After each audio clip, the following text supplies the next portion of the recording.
¿Qué tal? ¿Cómo estás? Un gusto saludarte como siempre y bueno, mandándote un fuerte abrazo hasta donde nos escuchas. Gracias por compartir con nosotros estos momentos de edificación y de conocimiento a través de la escritura. Y bueno, pues vamos a ponernos en las manos del Señor para tener un momento de estudio. Gracias, Señor, por estos momentos en los que podemos estar en comunión con tus hijos, estrechar esos lazos espirituales que tenemos y los propósitos, Padre, para poder estar siempre unidos en un solo propósito, el estudio de tu palabra. Gracias por estos momentos y te pedimos una bendición muy grande, muy fuerte para todos aquellos que nos escuchan. En el nombre de nuestro Señor Jesucristo. Amén. Bueno, amados hermanos, pues continuamos con este proyecto tan bonito que hemos tomado, que es el libro de Apocalipsis.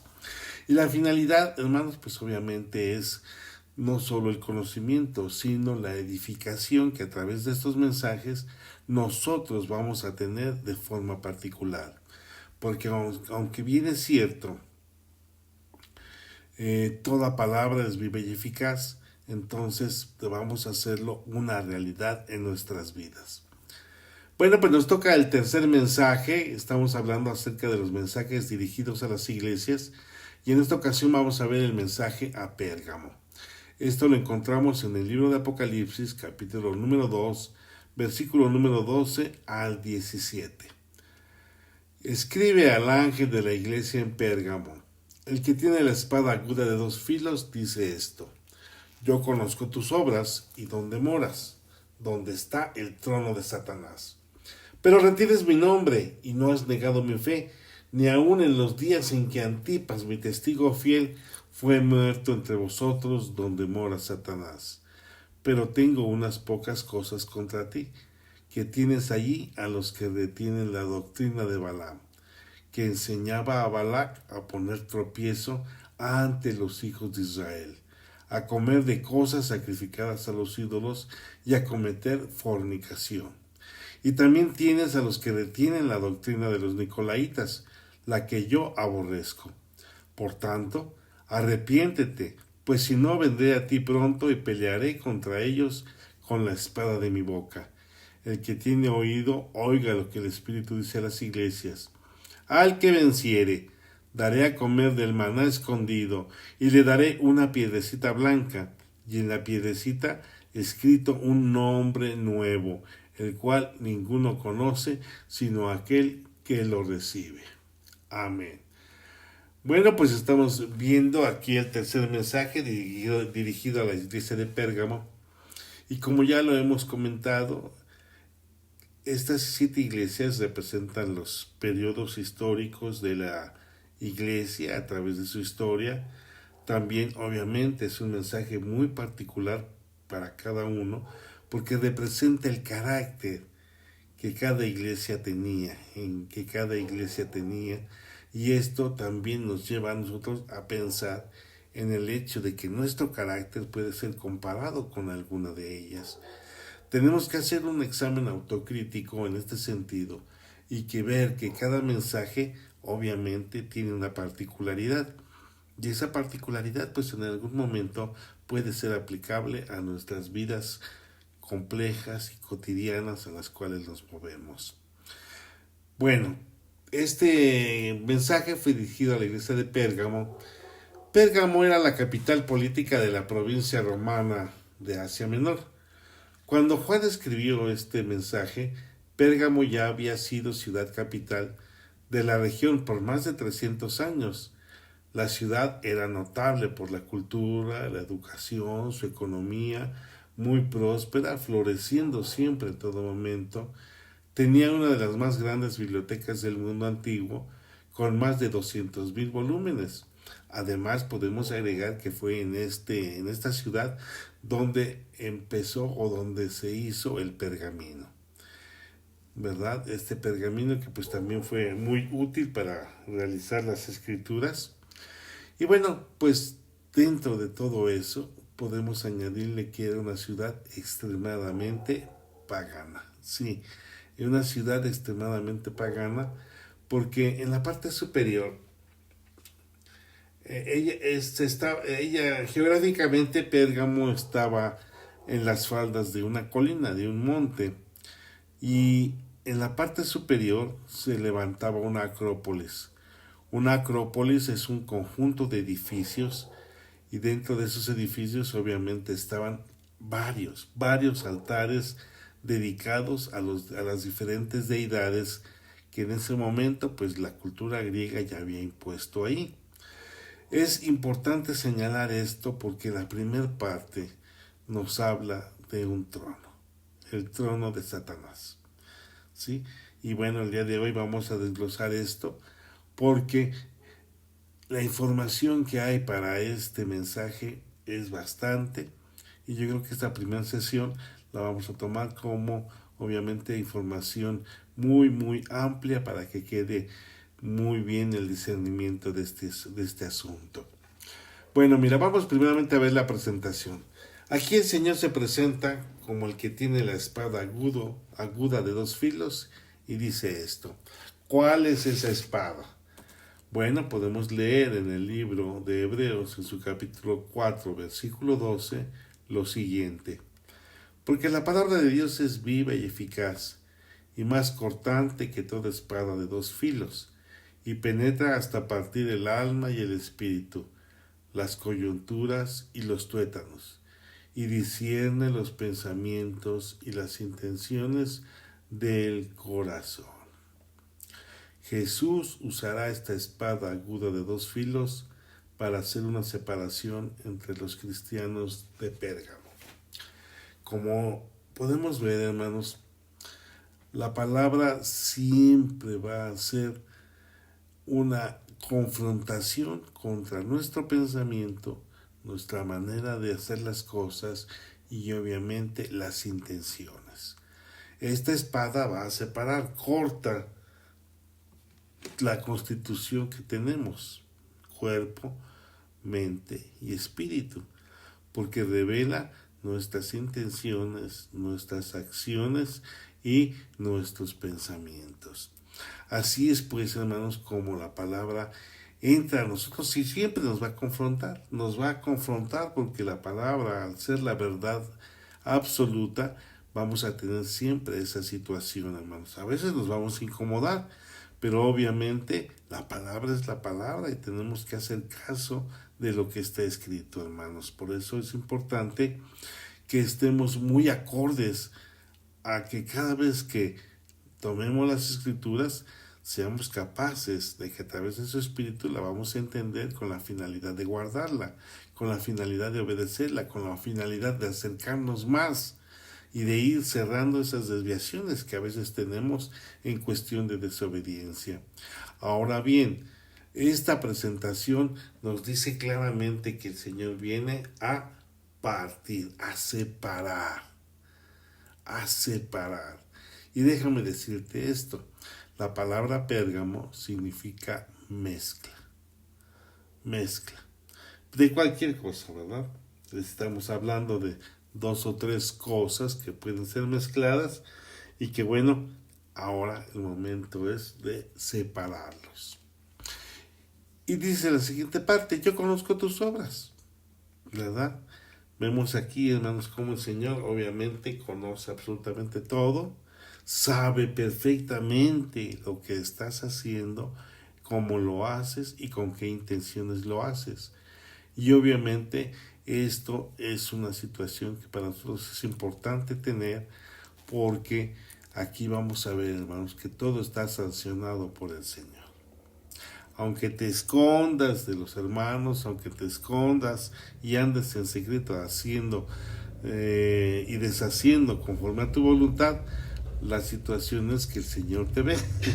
El Señor te ve, el Señor te conoce y el Señor sabe qué es absolutamente lo que haces, lo que piensas, qué tienes en el Face, qué tienes en tu WhatsApp, qué tienes en todo lo que tú manejas. El Señor lo sabe y lo conoce perfectamente y te va a confrontar. Te va a confrontar a través de su palabra, obviamente, pues para que te arrepientas, como dice en la parte final. Y después nos dice, y sé dónde moras, dónde está el trono de Satanás.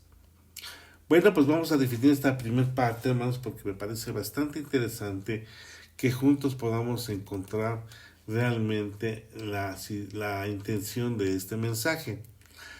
Bueno, como te mencionaba, Pérgamo era un lugar, era un centro de adoración a diferentes deidades bárbaras, tremendo, tenía una variedad tremenda de deidades que obviamente pues bueno, así era la cultura de aquel entonces, que no es muy eh, que no es muy falta de realidad a lo que hoy estamos viviendo, ¿no? Pero bueno, aquí habría en esta acrópolis habían tres altares, digámoslo así, principales. Estaba el altar de Zeus, que contaba con eh, una estatua gigantesca, aproximadamente 15 metros, y bueno, pues era la adoración completa porque este personaje era el padre de todos los dioses. Después tenemos a Esculapio. Esculapio, pues bueno, se le considera como la divinidad de la medicina, de la sanidad. Y bueno, pues ahorita vamos a estar platicando de ello. Y el tercero era precisamente ya a un personaje particular que era al César. En aquel entonces pues era precisamente Trajano. Trajano fue César, emperador, y bueno, pues acordémonos que todos los emperadores ya buscaban que se les reconociera como divinos, ¿sí? Como una divinidad aquí en la tierra.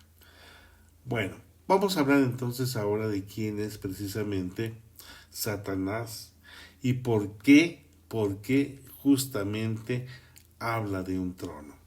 Al hablar de un trono estamos hablando de autoridad, de potestad. Estamos hablando de que hay un control. Y bueno, pues se nos habla de un personaje en particular que es Satanás. Satanás es el acusador. Satanás es el enemigo, el adversario. Y obviamente esta contraposición nos permite entender por qué siempre estamos en contienda con él.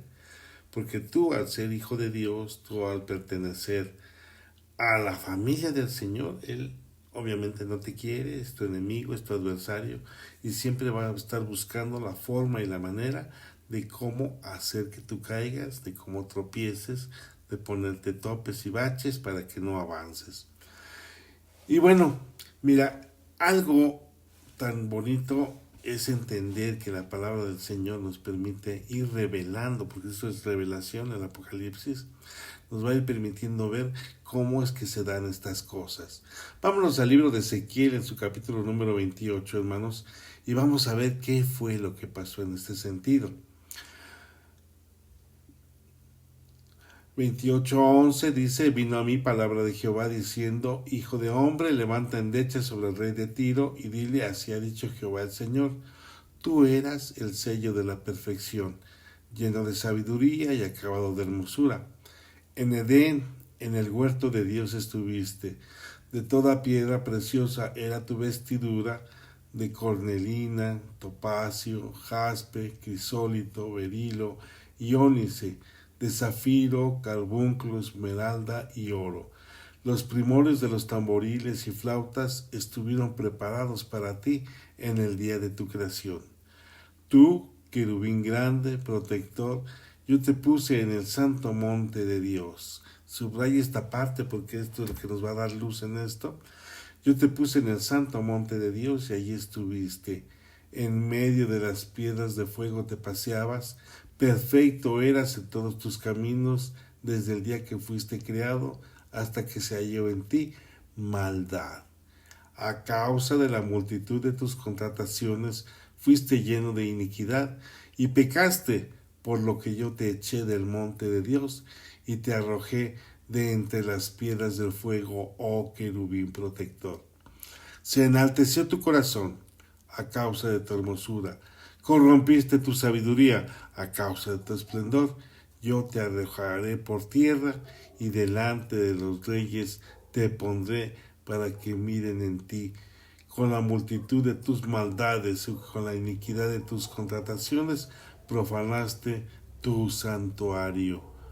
Yo pues saqué fuego de en medio de ti, el cual te consumió y te puse en ceniza sobre la tierra a los ojos de todos los que te miran. Porque los que te conocieron de entre los pueblos se maravillaban de ti. Espanto serás y para siempre dejarás de ser.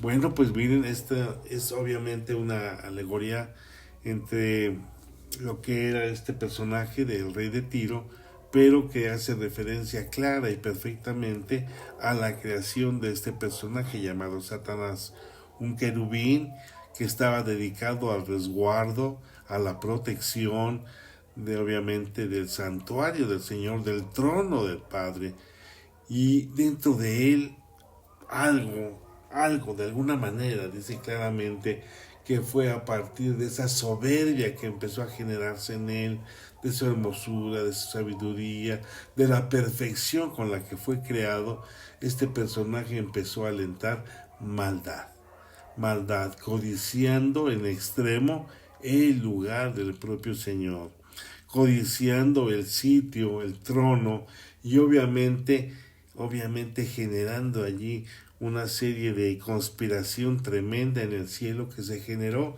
porque muchos fueron convocados por él y muchos le hicieron caso. Así pues, él empezó a ganar terreno en ese sentido, conspirando, y se levantó. Fue un golpe de estado que obviamente pues el Señor no iba a permitir, ¿verdad? El Señor no lo iba a permitir, y en ese momento podemos entender el por qué Satanás siempre ha querido estar en el lugar del Señor, buscando e imitando todo lo que el Señor hace con la finalidad de desplazar, de sustituir y de querer tener ese lugar para él. Entonces, ¿qué pasó? Dice en Apocalipsis 12, versículos 7 al 12, después hubo una gran batalla en el cielo.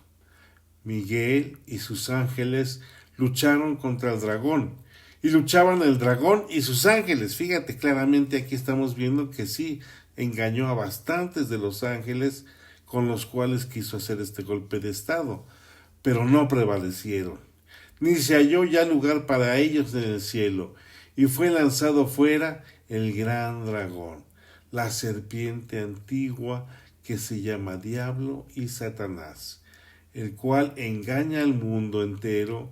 Fue arrojado a la tierra y sus ángeles fueron arrojados con él.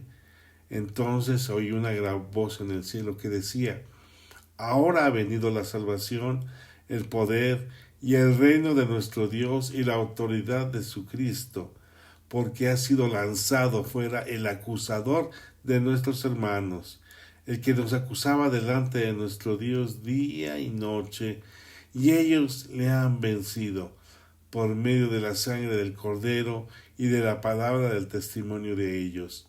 Y nos menospreciaron sus vidas hasta la muerte, por lo cual alegraos cielos y los que moráis en ellos. Ay de los moradores de la tierra y del mar, porque el diablo ha descendido a vosotros con gran ira, sabiendo que tiene poco tiempo. Pues bueno, hermanos, aquí estamos viendo obviamente este personaje y la inquietud, el deseo y el anhelo que quiere de sustituir a Dios en todos los aspectos. Y uno de ellos fue precisamente la cuestión de autoridad, de potestad, de veneración, de devoción que el Señor tiene, y por consiguiente va a hacer todo lo posible y todo lo que esté en sus manos para lograrlo. Por eso es que está engañando a toda la gente, y por eso es que en esta época en la que se envuelve este mensaje vamos a encontrar, hermanos, que había lugares extremadamente paganos donde había una inmoralidad tremenda, tan fuerte que daría vergüenza, en verdad, el poder expresarlo con toda la claridad que a veces en los libros de historias se relatan. En todos estos templos se daba el libertinaje.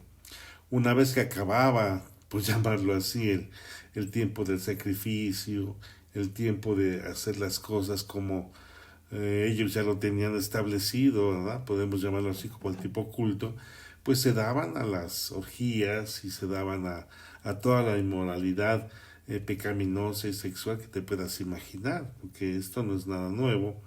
Y obviamente tenemos excesos, excesos y excesos. Y pues claramente, pues quién no, quién en este punto no estaba contagiado o no estaba dispuesto a ir a este tipo de lugares, porque era lo que se ofrecía. En los templos se dice que habían sacerdotisas, en la gran mayoría de ellos, y esas sacerdotisas pues eran precisamente las que brindaban este este servicio a todos aquellos que iban a venerar, a sacrificar y a encender incienso a cada uno de estos personajes. Pero fíjate que aparte de eso, hay una situación bastante crítica, y es el hecho de que en esta ciudad se estableció que al menos con estas tres deidades todos deberían de pasar para que se les otorgara un certificado, un papel que dijera claramente, bueno, pues aquí está este personaje, este señor, ya vino aquí el señor Luis Callejas para poder encender el incienso, adorar a Zeus, adorar a Trajano, adorar a Esculapio, encender su incienso, y entonces con ese certificado tenías derecho a comprar, a vender y a hacer todas tus actividades comerciales. Fíjate, ya desde ese momento se está estableciendo que este ciclo va a volver a repetirse, ¿verdad? En ese entonces todo aquel que no tenía ese certificado pues era nulo, absolutamente no había, no podía hacer nada. Estaba controlado precisamente. Y ese control es lo que quiere él ejercer en este mundo. Entonces vamos a irnos preparando en ese sentido, porque dice claramente que es donde está el trono de Satanás. Y te vas a dar cuenta de que hay lugares de mucha devoción en los cuales pues todas las religiones tienen un punto en donde reunirse, en donde establecer ese sentido de fidelidad hacia el personaje que ellos adoran. Y pues bueno, vemos que así acapara Satanás, acapara el culto y la devoción y la adoración hacia él, ¿verdad? En México te puedo decir que por ejemplo está Chalma, que es un lugar que pues todo mundo va. Puedo hablarte de la Basílica de Guadalupe, que está en el Cerro del Tepeyac, ¿sí? Puedo hablarte de San Juan de los Lagos, puedo hablarte de Zacatecas, donde está el niño de Atocha. Y bueno, y eso es con respecto al catolicismo aquí en mi país. Pero pues está el Vaticano y bueno, algunos otros lugares. Hablando de otras religiones, pues está la Meca con los árabes, con los del Islam. La Meca es obligatorio ir solamente una vez al año, o bueno, una vez al menos en tu vida. Y cada vez que hagas tu devocional tienes que dirigirte hacia donde se encuentra la ciudad de la Meca. En la India, pues vaya, ¿qué podemos decir, hermanos? Está tan lleno, no, es algo tremendo. Tienen Dios, todo absolutamente es Dios, por eso es un panteísmo tremendo donde todo es Dios. Pero vemos cómo están sumidos, obviamente, en la ignorancia, están sumidos en una depravación completa, en una inmoralidad, y pues esto es lo que alienta a todas las personas a seguir con estas costumbres, con estas tradiciones, que lejos de ser algo que edifique, es algo que destruye. Por eso este enemigo, hermanos, busca todo lo contrario de lo que Dios quiere hacer en tu vida. Dios quiere llevarte a una transformación donde te puedas ser una persona santa. Él te ha apartado, ¿verdad? Llamarte santo. Y bueno, lo que Él quiere es que tu santidad, tu pureza, esté más cerca de Él, para que puedas efectivamente tener esa conexión con nuestro Señor. El enemigo quiere todo lo contrario.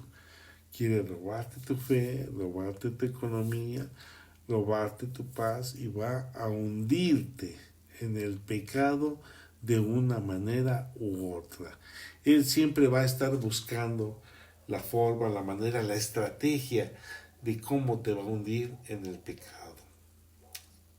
Y bueno, por eso es que a veces tenemos esta disyuntiva, ¿no?, de estar haciendo lo que hacemos, y cuando nos damos cuenta pues ya estamos metidos en alguna situación que se da. Déjame comentarte algo. Aunque nosotros a veces queremos obviamente estar más cerca del Señor, el enemigo va a mover todo lo necesario para que tú quedes mezclado entre sus corrientes. Y si no, dímelo en las escuelas cuando le dicen que el niño va a salir de brujita, o que van a salir a pedir dulces y cositas de esos, ¿qué haces? O cuando ponen su altar de muerto, o cuando van a salir en un bailable. Bueno, hay bailables de bailables a bailables, ¿verdad? Obviamente, cuando es algo regional, cuando es algo cultural, pues no pasa nada. Pero fíjate que por lo menos aquí en mi comunidad, todo, absolutamente todo gira en torno al personaje que aquí tienen de devoción, que es pues la imagen de Pedro. Y bueno, es un verdadero desastre cada vez que es su gran día, porque todo se enmarca con la finalidad hacia la festividad de este personaje. Y vemos cómo claramente cumple su función, ¿verdad? Atrae las mentes, atrae a todos los personajes, a todas las personas, y bueno, los excesos corren como no tienes idea. En cada lugar siempre va a haber una potestad, va a haber alguien que está allí dirigiendo, controlando y queriendo la devoción. Todos estamos inmersos en esta situación, por eso dice el Señor: yo sé dónde vives, yo sé dónde moras, yo sé que hay idolatría en donde tú estás, o yo sé que hay una forma de pensamiento, una corriente de pensamiento tan fuerte y tan difícil, pero yo lo sé, y lo más importante es que tú retienes mi nombre, tú no has blasfemado, tú no has cancelado, ni tampoco te has arrepentido de seguirme, ni tampoco eh, ni tampoco has contradecido tu palabra. Al contrario, sigues firme, al contrario, estás listo, y bueno, yo sé que tu fe es grande en este punto. Dice: pero retienes mi nombre y no has negado mi fe, ni aun en los días en que Antipas, mi testigo fiel, fue muerto entre vosotros, donde mora Satanás. Antipas pues, fue un obispo, un supervisor de la iglesia, y bueno, obviamente él se movía en esta área, en esta iglesia, y bueno, dicen los historiadores que había una especie de toro que estaba hueco, y su función era que le ponían fuego abajo, a donde estaba la panza, el estómago, y entonces echaban ahí a la gente. Fíjate qué extremada, qué ironía, ¿verdad? Tener tanto ingenio para poder atormentar a la gente, y así se hacían los sacrificios. Obviamente meten a alguien, y esa la función era como de un olla express tremendo. Entonces, dicen los historiadores que Antipas fue muerto de esta manera, de esta forma. ¿Por qué? Porque no quiso negar su fe, porque no quiso negar del Señor Jesús, y lejos de renegar del Señor Jesús, dijo claramente: mi vida no vale nada. Quiero recordarte lo que dice el libro de Apocalipsis, lo que leímos hace ratito, porque esto me mueve mucho, me llena de mucho entusiasmo, pero sobre todo de fe. Fíjate, Apocalipsis 12, en su versículo 12 dice, ahora ha venido la salvación, el poder y el reino de nuestro Dios, y la autoridad de su Cristo, porque ha sido lanzado fuera el acusador de nuestros hermanos, el que los acusaba delante de nuestro Dios día y noche, y ellos le han vencido por medio de la sangre del Cordero y de la palabra del testimonio de ellos, y menospreciaron sus vidas hasta la muerte, por lo cual alegraos cielos y los que moráis en ellos. Algo tan grande, hermanos, que estamos viviendo en estos momentos es el hecho de que la fe continúa. La fe ha estado pasando claramente, hermanos, hacia adelante, y cuando se nos es pasada la estafeta, ahora para nosotros es el llamado de mantenernos firmes. Las situaciones cada vez se van a hacer más críticas, más difíciles. Los controles se van a poner de una manera tan fuerte, hermanos, que pues el Señor dice, prepárate, porque lo más probable es que en algún momento padezcas, ¿verdad?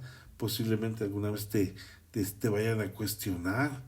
Aquí es muy cuestionable el día que te mencionaba que tienen la festividad de Pedro, el patrón de esta comunidad.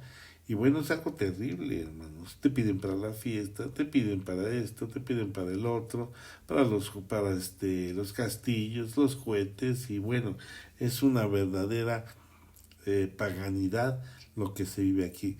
Sin embargo, dice el Señor, yo estoy consciente de dónde vives, yo sé perfectamente lo que estás atravesando y lo que estás viviendo.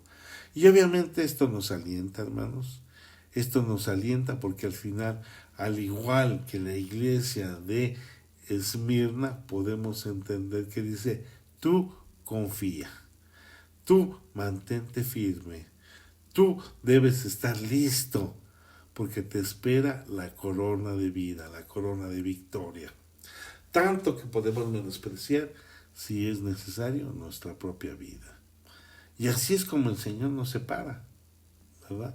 Empieza a separarnos, porque bien pudiéramos decir siempre, no, pues Señor, yo no te voy a dejar, yo no voy a irme, pero cuando ya las cosas sobre los controles se establecen, entonces créanme que sí se genera una preocupación muy fuerte en este sentido. ¿Por qué? Porque obviamente muchos van a caer, ¿verdad? Muchos van a renegar, muchos van a decir, no, yo no era de ellos, yo no estaba con ellos, yo fui de vez en cuando, pero pues nunca, definitivamente no puedo, no puedo decir que pertenecía a ellos. Y entonces ahí empieza la separación, hermanos. ¿Quién va a permanecer fiel? Por eso dice Pedro, solo el que perseverare hasta el fin, ese será salvo. Solo el que se mantenga digno, solo el que se mantenga firme, solo el que se mantenga en santidad, solo el que se mantenga con una fe bien puesta, bien arraigada, bien cimentada. Entonces en ese momento el Señor claramente ya tiene un premio directo para ti. Una corona de vida y de victoria. Uh-huh. Bueno, nosotros tenemos que entender que todo esto es un ciclo, es repetitivo y en algún momento tendrá que volverse a dar, ¿sí? Finalmente podemos decir que Antipas nos está brindando un testimonio muy claro de hasta dónde debe estar nuestra fe, ¿verdad? En un crecimiento y en un grado tan grande que nuestra vida en pocas cosas no vale nada. Dice la Escritura, no teman a los que matan el cuerpo, mejor teme a los que pueden matar el alma. Así es pues, amados hermanos, este mensaje está directamente hacia nosotros y nos hace pensar, hermanos, ¿has permitido mezclas? ¿Te has mezclado? ¿Has estado compaginando alguna cosa o alguna vez con algo? vale la pena que nos arrepintamos. Vale la pena que busquemos la santidad. Vale la pena que nos apartemos de costumbres, de tradiciones y de otros pensamientos ideológicos que se mezclen con la fe que tenemos en el Señor. Hoy más que nunca el Señor hace un llamado hacia nosotros y nos permite entender que su palabra nunca va a permitir mezclas de filosofías o de otro tipo de pensamientos, porque la palabra del Señor es única, es viva, es eficaz, transformadora, exhorta, redarguye y obviamente, hermanos, nos confronta en cuanto a nuestros pecados. Gracias, mis amados hermanos. Padre eterno, pues agradecemos mucho, Señor, que te preocupes por nosotros y que nos des la oportunidad de seguir adelante.